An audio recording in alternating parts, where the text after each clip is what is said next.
He's burning, is it? Because didn't I tell y'all that? Didn't I tell y'all there will be an accidental explosion? Accidental fire? And the next thing you know, celebrities' homes would be on fire.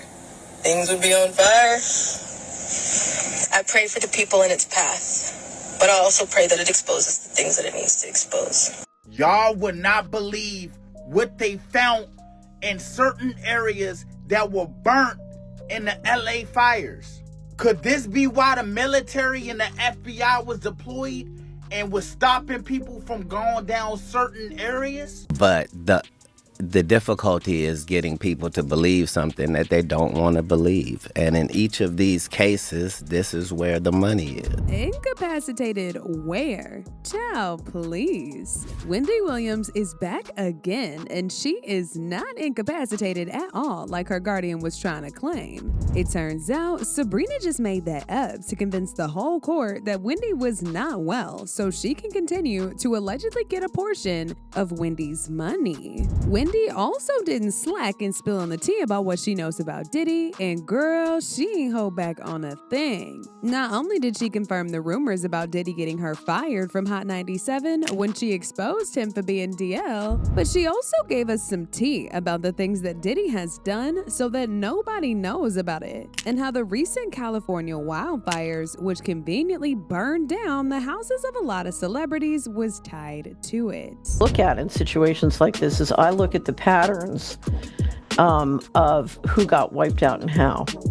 And one of the first questions, I'll be honest, that I'm going to look at when I look at some of the communities involved is how many of the homeowners were on the P. Diddy list. Now, just in case you somehow didn't know what Diddy did to Wendy back in the 90s, it all started when Wendy got on the radio to announce that she had been sent some photos of Diddy receiving an oral action from another man while he was vacationing in Cancun. She said she didn't want to give off too much, however, she was going to be getting into it and even leaking the photos on her next segment. Well, before the next segment even rolled around, Diddy called the producers of Hot 97 and ordered them to fire Wendy. And for some reason, he had enough power to do it at that time, especially in New York, so they fired her just like that, as he has instructed them to do. Oh, but it didn't stop there. He also put out word across all radio stations in New York not to hire her, which eventually led to Wendy having to move from New York because she couldn't find a job and got bills to pay. Wendy also said Diddy sent Total, the girl group that was signed to his label Bad Boy, to pull up on her at the radio station to jump her. She got fired from Hot 97 because she had a picture of Puffy. So if you don't mind, give me the story from your point of view and what was in the picture. We were in Cancun. For whatever reason, dude was playing with Puff. He went behind him and grabbed his trunks and pulled them down. Some girls that was taking pictures. They took that picture and emailed it back to Wendy Williams. Wendy Williams said she had him in a compromising position and like it was something like that. She was gonna put it out. Wendy had shown people that email. Puff told Hot 97 if they didn't get rid of her before he got back in New York, that they was not gonna get any music from any of his friends, any of the record labels executives that was cool with him. Everybody was gonna boycott their station. We was out in LA for about 3 days before we landed back in New York. Wendy Williams was in the radio station in Philly. She was fired. Here one day and them Total were downstairs waiting, and everybody upstairs at the radio station is looking down, egging it on, waiting for something to go down. I wasn't yet married. My knight in shining armor screeched up in his car just out of nowhere. I didn't even know what was about to happen. I'm standing in the door like, what? And I'm literally about to go through. Now, I'm not like, what, let's fight, because I'm not one of those type of broads.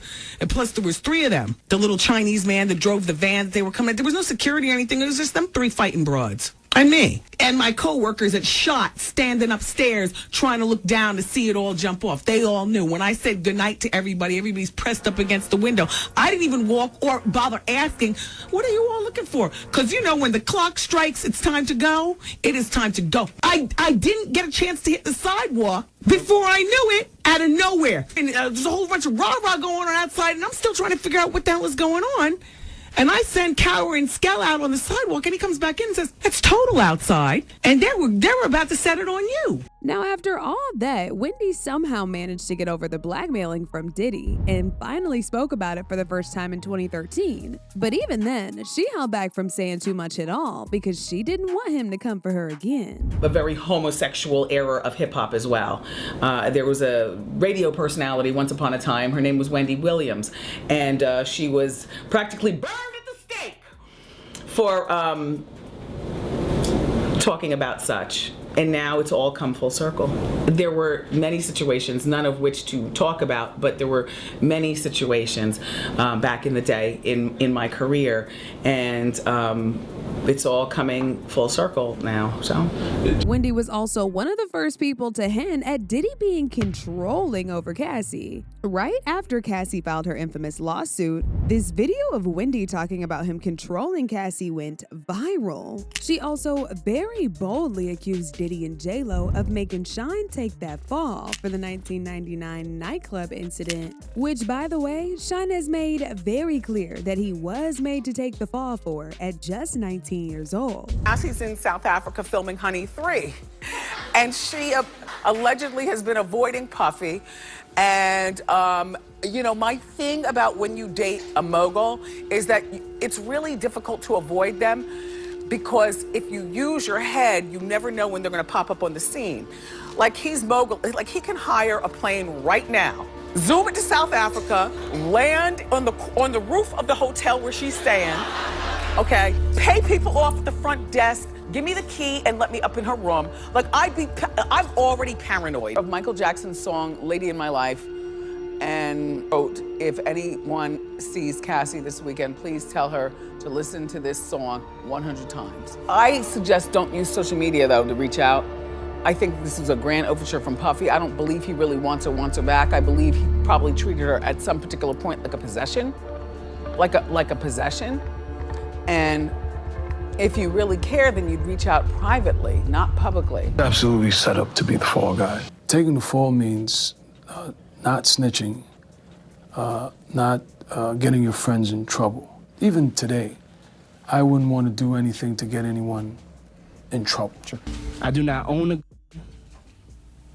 nor did I possess a gun that night. The crazy thing about all of this is that when Diddy realized he couldn't shut Wendy up, he went after her son, Kevin Jr., and he did it on TV. These rumors started when this really creepy video of Diddy and Wendy, in which Wendy got visibly nervous and even forgot what she was about to say after Diddy told her that he met her son backstage. When he said this, her entire face dropped in fear and she started stuttering. It was almost like he was making her aware in a subtle way that he knew what her son looked like, and he wouldn't mind coming after him if she don't stop running her mouth on that show. As the mother of a now 16-year-old. Mm-hmm. Who I met backstage, He did? He's a great young man. Oh, thank you. Yeah. You represent a lot. Not long after this, Wendy started to get sick and her show was canceled. Since then, she's been quiet about Diddy and even focused on getting better. That was until last year when he was finally arrested and thrown in jail. Even though Wendy was really sick at the time and had other stuff to worry about, like convincing the judge to allow her to see her family, she still got the time to put out a statement celebrating Diddy's arrest. She also put up a video of Diddy putting his hands on Cassie that got leaked by CNN and slammed him for doing that to that poor girl. She said, "What's really weird is that I've been told by so many people, Wendy, you called it, including some people from my family who have said the same. To see this video on TV of Cassie getting pulled, it was just horrific." But now you have to think, how many more times? How many people? How many more women? It's just so horrible. Oh, but Wendy was not done just yet, because she's now getting better, despite some very wild claims that her guardian made not too long ago that Wendy was permanently incapacitated, and that she didn't have the ability to handle her own business. Well, Wendy recently did a video with the Breakfast Club over the phone, and she proved to us that she's still the same Wendy we know and love. She slammed slammed her guardian for trying to keep her in this conservatorship and even selling off her cats to some random people without informing her. She also said she's currently being kept in a small room with just one window and that she couldn't even get access to some of the stuff in her apartment because her guardian took them, so she could allegedly sell off the property. With my niece Alex knows a lot as well, you know, but I am not cognitively impaired, you know what I'm saying? No, but I feel like I am in prison. You understand what I'm saying? I'm in New York City, right? And Alex, you know exactly what you're talking about. You flew from Miami to New York and you were right here with me. Go ahead. She's there in New York, in this place, essentially like what some would call a luxury prison. This is her room. That's literally her apartment. But the thing about this apartment, and you know this, not Wendy, because you're there, it's small. She has a bed, a chair, a TV, a bathroom, and she's looking out one window. And, excuse me, through my money, you know, I had this person buy the TV, you know, the kind of TV I like, through this person, because all of my stuff is in storage. You understand what I'm saying? Everything's in storage. And by the way, that was to sell my apartment. But anyway. She was later asked what her thoughts were on Diddy currently being in jail, and she confidently said he gonna be in jail for his life. She said she knows way more things about Diddy than what we're being told, but she has to hold on to it for her own safety. Wendy, you got fired from Hot 97 years ago because of Diddy. All these years later to see where Diddy currently is. What do you feel about that situation? Diddy will go to prison for life, people. You don't know things that I knew about Diddy back in the day, and you want to know what? It's about time, people. It is about time. Diddy done.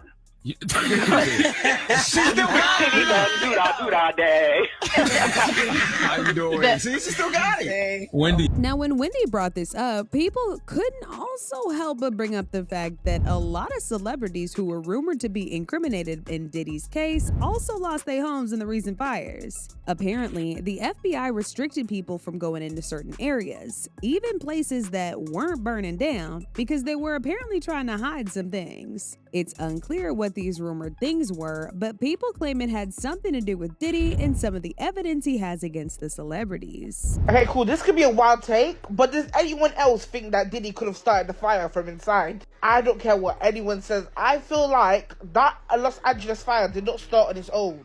Diddy, I feel like, has to be behind that. And as if things weren't already messy enough, people also dragged Katt Williams into this by claiming that he called this a long time ago just like Wendy did. Apparently, Katt believes whatever they doing to Wendy is what they did to Britney, Kanye, and Dave Chappelle so they could silence them. Even Katt himself had his own taste of it when they started pushing narratives back in the day about him being a substance addict. Yeah, because in 30 years I've done nothing but collect information, knowledge, and your secrets. So if you and a man was in a corner doing something you wasn't supposed to be doing, you will tell it. No, somebody come to tell me. Okay. I gather that, I value that, I'll pay for that. Come, tell me. I know so many things I shouldn't know, and they all know. Child, it's a whole lot going on. But that interview Wendy just had is most likely not gonna be her only interview. And she's gonna be spilling even more tea than she ever has before. As usual, people had their own thoughts about this. Like this person who said, "My girl been spitting them pills out when the doctors leave. Now she got all her marbles again." Yup, Wendy knew too much about him and several others. They silenced her. We need her back in that purple chair giving hot topics. #free Wendy. Another person said, "Miss Wendy went into hiding and played crazy until it hit the fan. Now she popping out and speaking her truth and will be bigger than ever. I'm happy to see it. Let's go, Wendy. Spill that tea. How you doing?" But now I want to know your thoughts. What do y'all think about Wendy spilling all this tea about Diddy? And do y'all really think she's not incapacitated? Y'all been knew what to do. Let me know your thoughts in the comment section down below. And don't forget to click here to watch this other very messy video.